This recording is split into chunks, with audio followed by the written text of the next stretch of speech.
الكريم أما بعد فأعوذ بالله من الشيطان الرجيم بسم الله الرحمن الرحيم اللهم صل على سيدنا مولانا محمد صاحب التاج والمعراج والبراق والألم دافع البلاء والوباء والقحط مرزق والألم اسمه المكتوب ومرفوع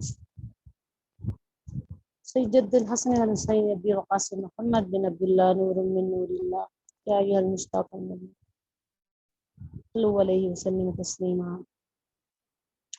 اللہ کی رحمت اور اس کی توفیق سے آج 16ویں پارے کا اختتام کریں گے۔ 15 پارے مکمل ہو گئے۔ آج ہم 16ویں پارے کا تھیم دیکھنے سے پہلے تھوڑا سا خلاصہ 15ویں پارے کا کریں گے، جس میں ہم موسیٰ اور خضر کا قصہ پڑھ رہے تھے، جو کہ ہم مزید اس میں بھی پڑھیں گے۔ تو اس سے پہلے آپ دیکھ لیجئے کہ دنیا میں ہونے والے واقعات 2 قسم کے ہوتے ہیں، ایک خوشگوار واقعات اور دوسرے ناخوشگوار واقعات ہیں، ایک گڈ نیوز اور بیڈ نیوز۔ جب کبھی خوشگوار واقعات آتے ہیں تو اسے ہم بڑی خوش دلی سے دیتے ہیں اور اپنی نیکیوں کا صلہ سمجھتے ہیں، اور خاص طور پہ نیک لوگ تو یہ سمجھتے ہیں کہ اللہ تعالیٰ نے ان کے یہ اجر کا سامان کیا ہے۔ لیکن جو نا ہضم ہونے والے حالات اور ذرا مشکل حالات ہوتے ہیں، ناخوشگوار، تو ان کی وجوہات کے بارے میں ہم پریشان ہو جاتے ہیں کہ عام طور پر نیک لوگ بھی سمجھتے ہیں کہ شاید اللہ ناراض ہے، اور لوگ بھی بدگمان ہوتے ہیں کہ شاید یہ لوگ اتنے نیک ہیں کہ ایسا کیوں ہوتا ہے۔ تو اصل میں دنیا میں سب کچھ جو حالات کی اصلیت ہے وہ اسباب کے پردوں میں چھپ کر ہوتی ہیں۔ یہ زندگی کے اندرونی پہلو ہوتے ہیں جو کہ ہمارے سامنے نہیں ہوتے۔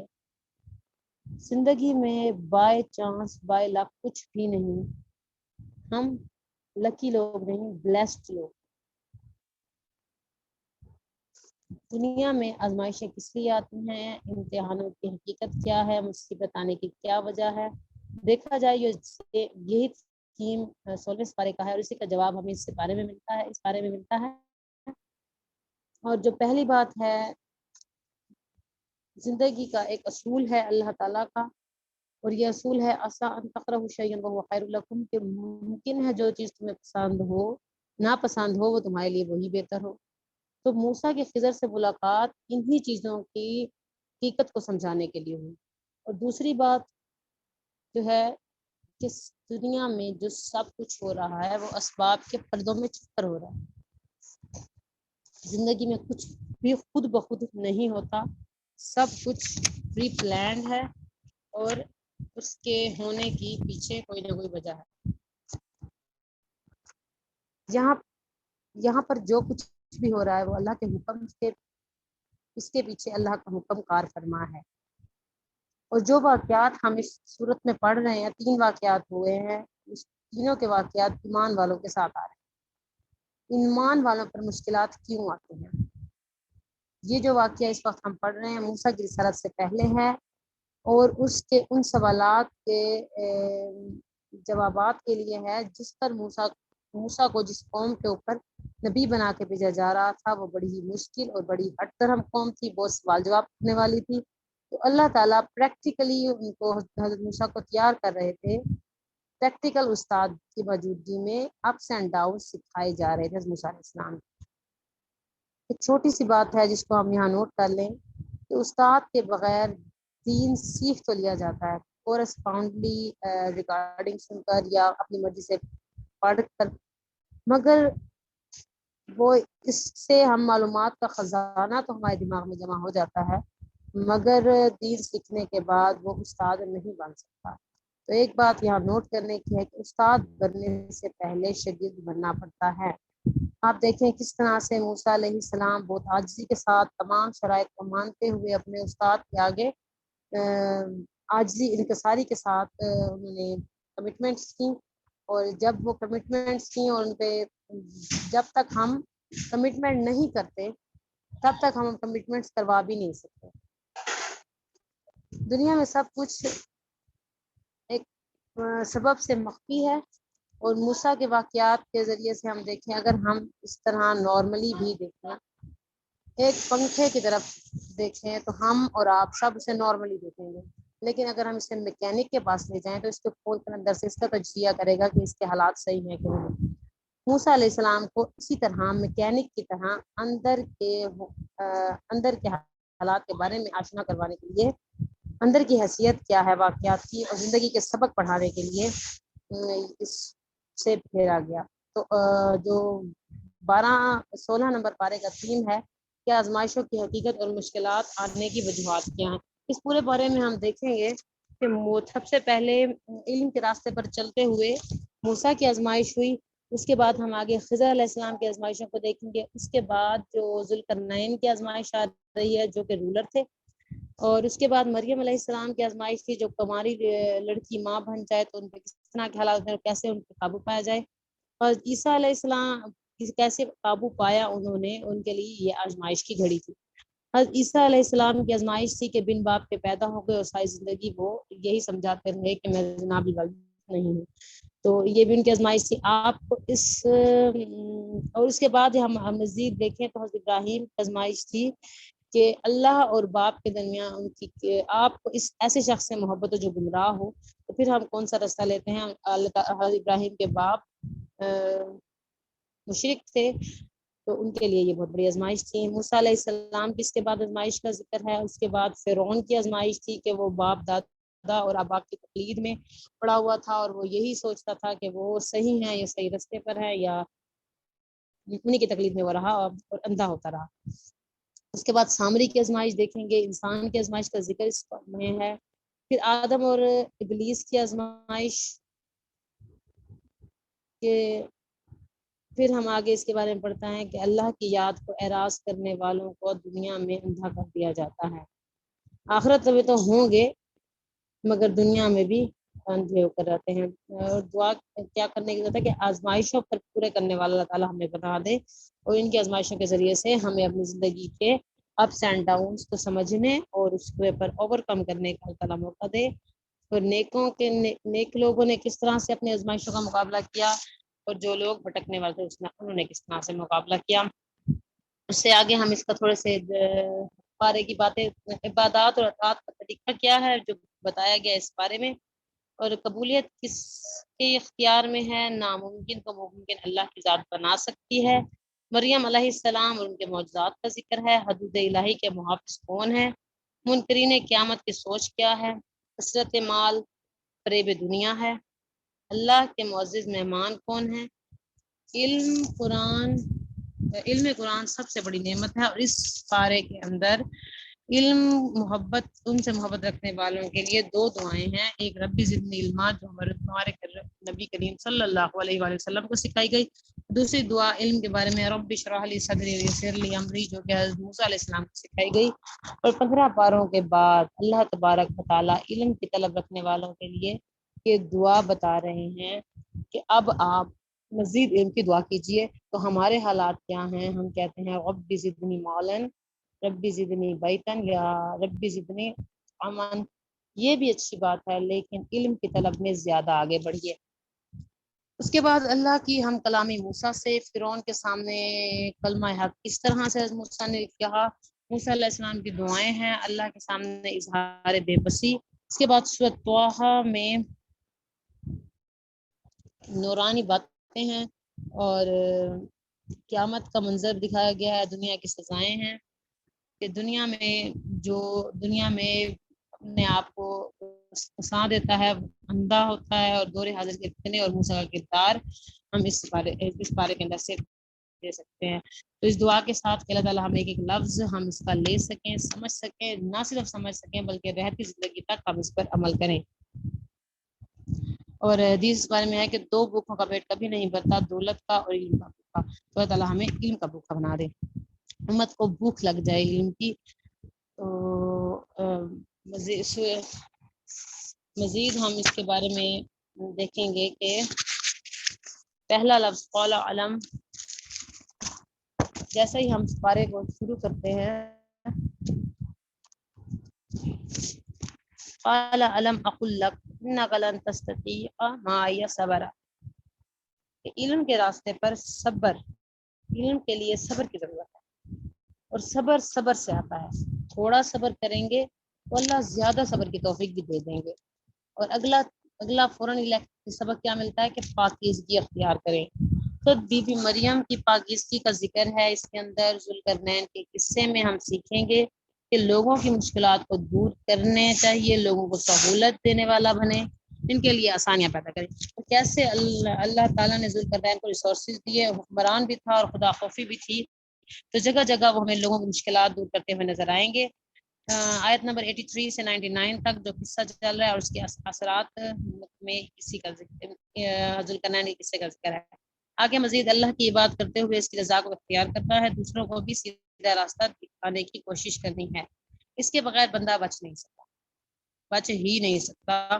اللہ کی عبادت پر قائم رہنا ہے۔ سورۃ طٰہٰ آپ اور مجھے ایک پیغام دے کر جاتی ہے کہ اللہ کا پسندیدہ بندہ بننے کی کوشش ہر حال میں کرتے رہنی ہے۔ اور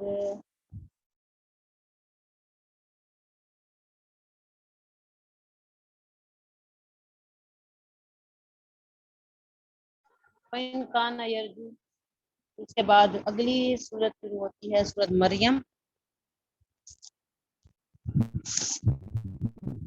اس میں مزید اللہ تعالیٰ اور اس کے رسول کو حق دیتے ہوئے، آخرت کی فکر کر کے دنیا میں جاتے ہوئے، ہم اس دنیا میں اللہ اور اس کے رسول کا حق دیتے ہوئے آخرت کی فکر کریں، آخرت کی فکر کرتے ہوئے ہی اس دنیا سے جائیں۔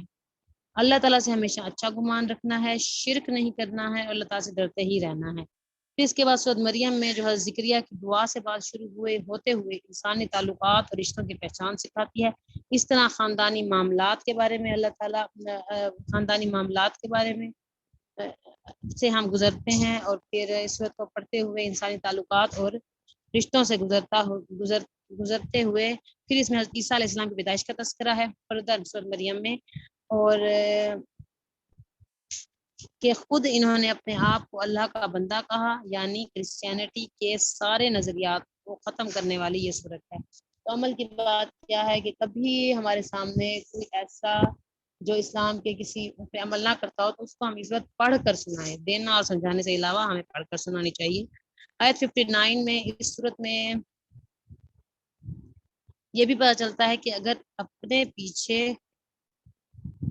ہم اولاد کو تربیت نہ دے کر جائیں تو وہ برے جانشین بنتے ہیں اور نمازیں ضائع کرتے ہیں، اور نمازیں تب ضائع ہوتی ہیں جب اولاد کو ہم شہوت کے پیچھے لگا دیتے ہیں، قضاء الصلاۃ و تبع بالشہوات، کہ جب ہم شہوات کے پیچھے لگتے ہیں تو ہماری نمازیں ضائع ہونے لگتی ہیں۔ جب اولاد کو ہم شہوات کے پیچھے لگائیں گے اور جب ہم ان کو دنیا کی طلب میں ڈال دیتے ہیں تو پھر ہم بھی اور وہ بھی نماز ضائع کرنے لگتے ہیں۔ تو نماز ضائع نہیں کرنی، اللہ کی یاد کے لیے نماز کو ہمیشہ قائم رکھنا ہے۔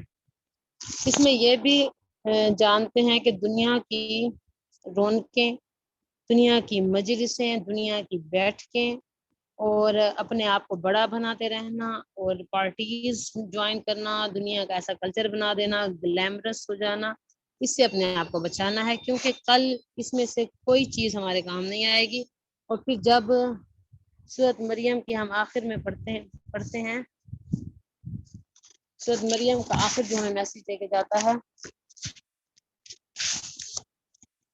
کہ ان الذین آمنوا وعملوا الصالحات سیجعل لهم الرحمن ودا فانما یسرناہ بلسانک۔ اور پھر ہمارے یہ عمل صالحہ کرنے والے بندے کے لیے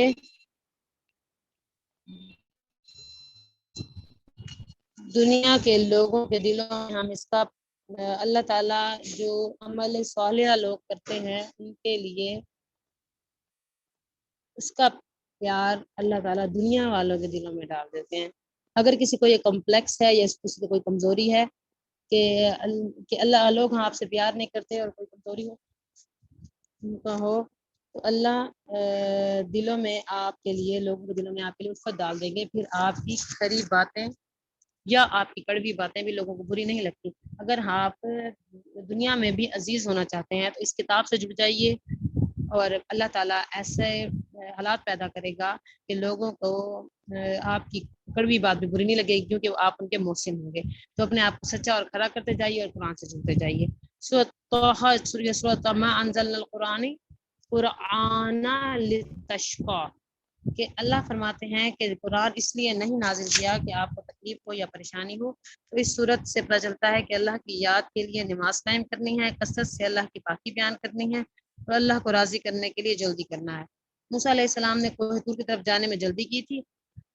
اقیم الصلاۃ للذکری کہ اللہ کی طرف جلدی جانا موسیٰ علیہ السلام کی سنت ہے اور ان کا عمل تھا جو وہ کر کے دکھاتے ہیں. تو اسی آیت نمبر 14 میں کیا ذکر ہے اقیم الصلاۃ للذکری کہ اللہ تعالیٰ کے ذکر کے لیے نماز قائم کرو. اللہ کے اور رسول کی پیروی کے بغیر ہم کامیاب نہیں ہو سکتے. نیکسٹ اس کا پیغام ہے اس بارے میں سورۃ طٰہٰ سے آگے. شرح صدری کی دعائیں ہیں کہ اللہ تعالیٰ ہمارا سینہ کھول دیں اور رب زدنی علما. یہ دعائیں مانگتے مانگتے آگے بڑھنا ہے اور ہدایت کی پیروی کرنی ہے اور ہدایت کا راستہ بھی اختیار کرنا ہے. تو دعا ہے کہ اللہ تعالیٰ انبیاء کے طور طریقے پر ہمیں چلائے. اس بارے میں یہ بھی بات سمجھ میں آتی ہے کہ جو اللہ کی یاد سے اللہ کی بات سے منہ موڑے گا من اعرض عن ذکری فإن له معیشۃ ضنکا. تو اس تعالیٰ کہتے ہیں کہ اللہ کے ذکر سے جو منہ موڑے گا اس کی زندگی کو گھٹن میں اللہ تعالیٰ گھٹن میں اور ڈپریشن میں مبتلا کر دیتے ہیں.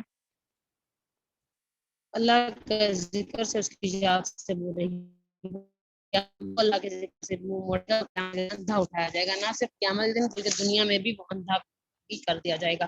مزید ہم اس بارے میں عمل کی باتیں لیں گے کہ ہر حال میں صبر اور شکر اور تقدیر پر راضی رہنا ہے اور تقدیر کو مان جاؤ بگڑو نہیں. پر آخرت کی تیاری کرنا ہے دنیا میں آخرت میں انشاءاللہ ماننا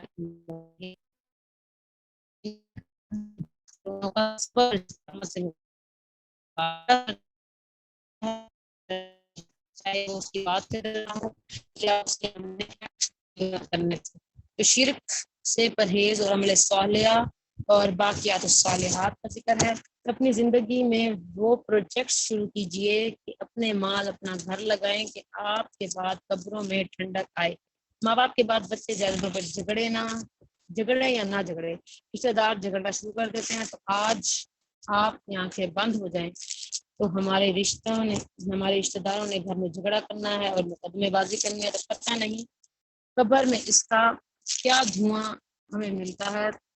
اور پھر اللہ کے راستے میں ہمیں نیتیں کرنی ہیں اور اگر نیتیں کی ہوئی ہیں تو اس پہ جم جائیں. بچوں کو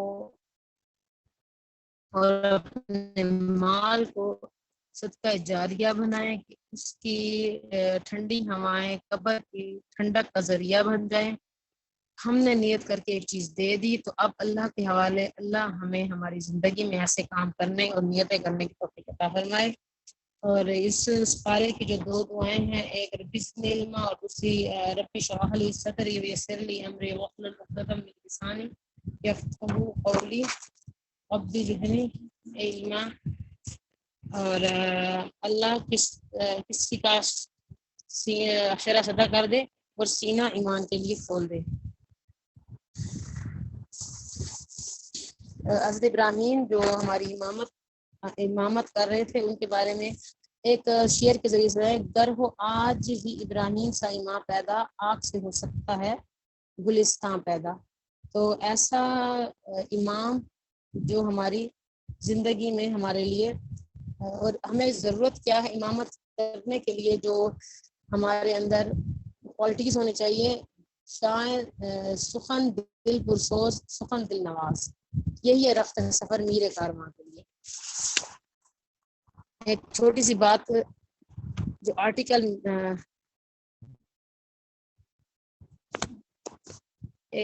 کے بارے میں تھی کہ آج کا مسلمان صحیح علم کی طرف جانے کے بجائے اس طرح سے قرآن کو چینج کرنے میں لگا ہے. تو ایک تھوڑی سی ریڈنگ میں آپ شیئر کروں گی آپ اس کو سنیں.